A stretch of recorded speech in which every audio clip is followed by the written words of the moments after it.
let's go take a look at the headlines.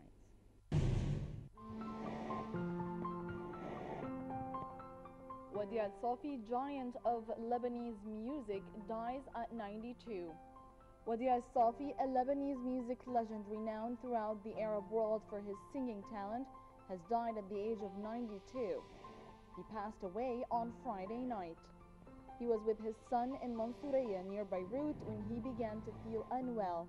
He was immediately taken to the hospital where he died. Wadi al-Safi was often referred to as the voice of Lebanon and belonged to a golden age of music in his country and the wider Arab world, along with Lebanese diva Fayrouz. He held Lebanese, French, and Brazilian nationality and contributed to the revitalization of Lebanese music, a movement led by the Rahbani brothers. He was much admired by his contemporaries, with the great Egyptian composer and singer Muhammad Abdul Wahab, who was once marveling. With a catalog of some 3,000 songs, Safi was best known for popular and folk theme in his music, but also sang Lebanese and Arabic poetry. He was married with 4 sons and 2 daughters.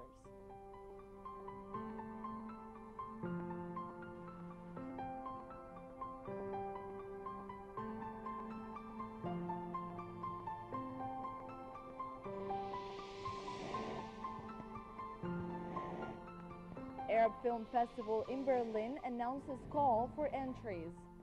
The Arab Film Festival's 5th edition, scheduled to take place from the 19th to the 26th of March of 2014, has announced the call for entries, with a deadline for submissions set on November 30th of 2013.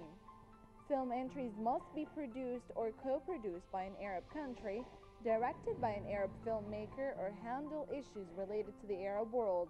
They cannot be older than 3 years.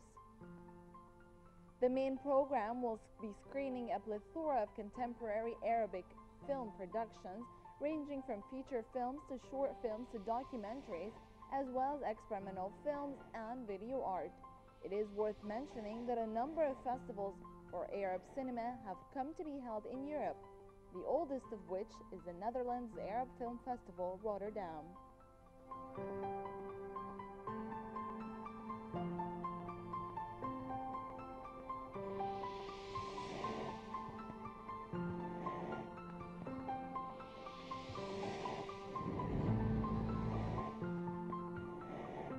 Conference on Egyptian Culture formulates clear demands for the government.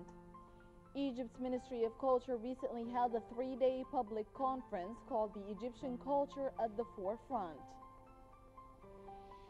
The conference aimed to discuss disappointments and aspirations regarding Egyptian culture following the ouster of former President Mohamed Morsi in early July. The conference produced 14 demands which will be presented to the Prime Minister. Some of these demands include raising the national budget for cultural activities and sustaining independent art initiatives free from restraints. They also called for the independence of creative works from current censorships and restrictions of work by age.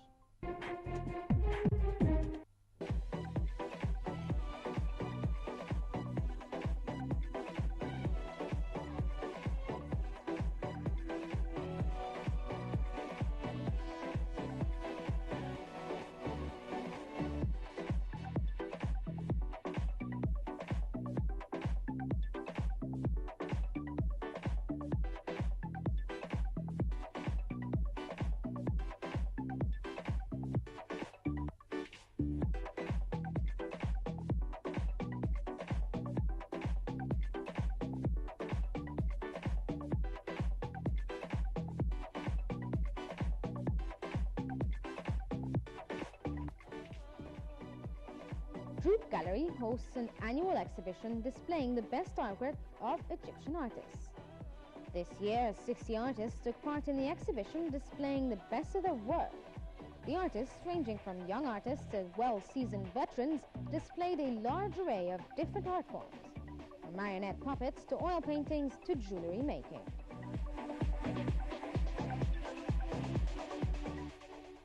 joining us on Cultural Magazine is jewelry designer Nagwa Mehdi. She's going to tell us a bit about her jewelry designs right here. Could you tell us what inspired these ideas? It's from nature and what's happening around us, events, revolution, everything, people moving. Art is art. Art, I get inspired from what's around me, and then I reflect it in a piece of jewelry.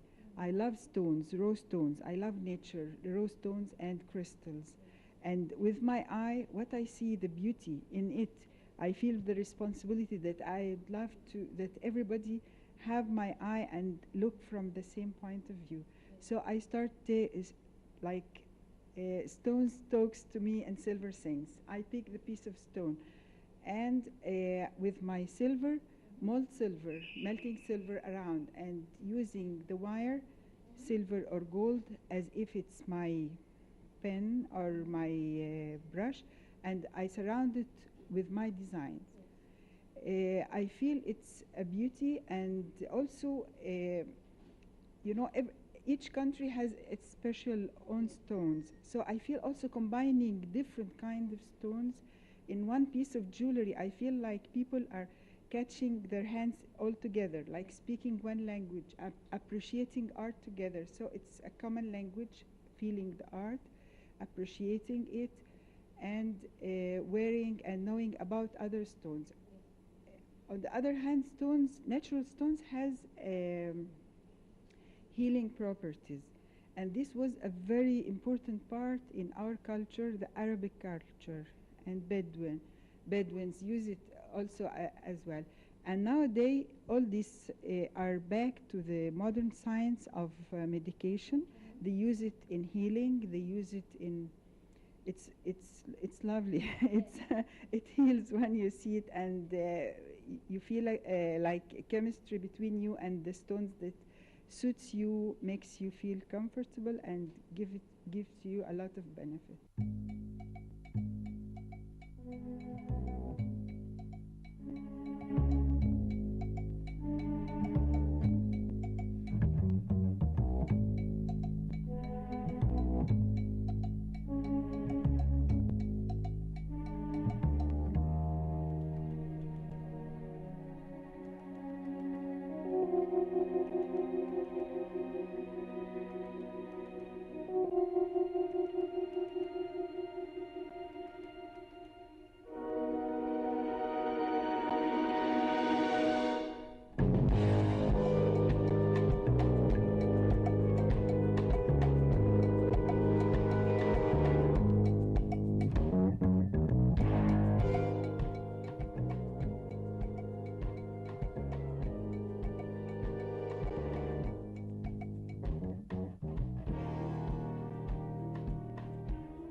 I did a lot of exhibitions in Egypt, in cultural halls, and also private galleries like the Rube here. I always a part of the family of group, and also I traveled to Finland in Europe, and some of the Arab worlds, and Paris and France.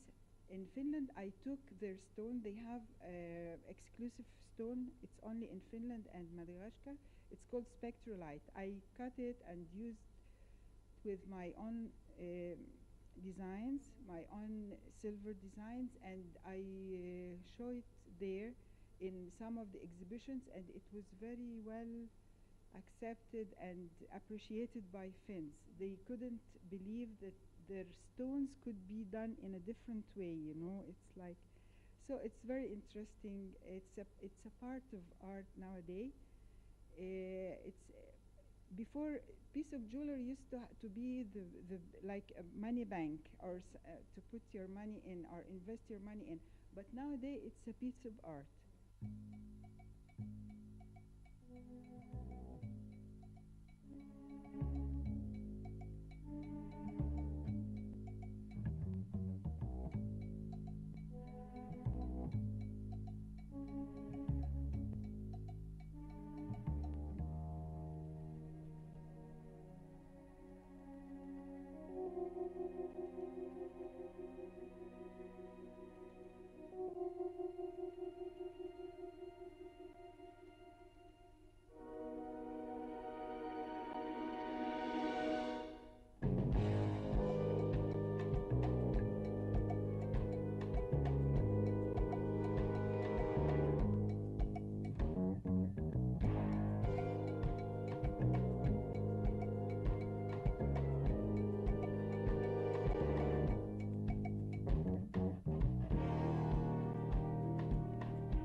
me to the next idea of I mean, do people like to buy handmade jewelry rather than go for mass production sort of style jewelry?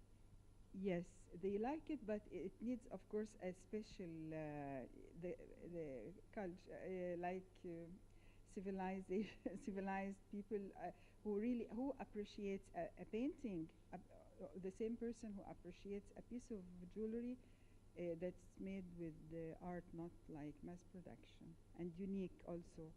The piece of jewelry, when the woman wears it, and it's handmade and unique design, it reflects the character of the woman. It's like a message to others that to tell this is me and this is how I feel, how I think. So you can, from a piece of jewelry on a woman's neck, you can just guess that maybe it's a part of her. It's a part of her character, part of her. It's for her. It's like she feels it's done. It's been done for her specially.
What about the idea of being in a gallery with different artists of different styles?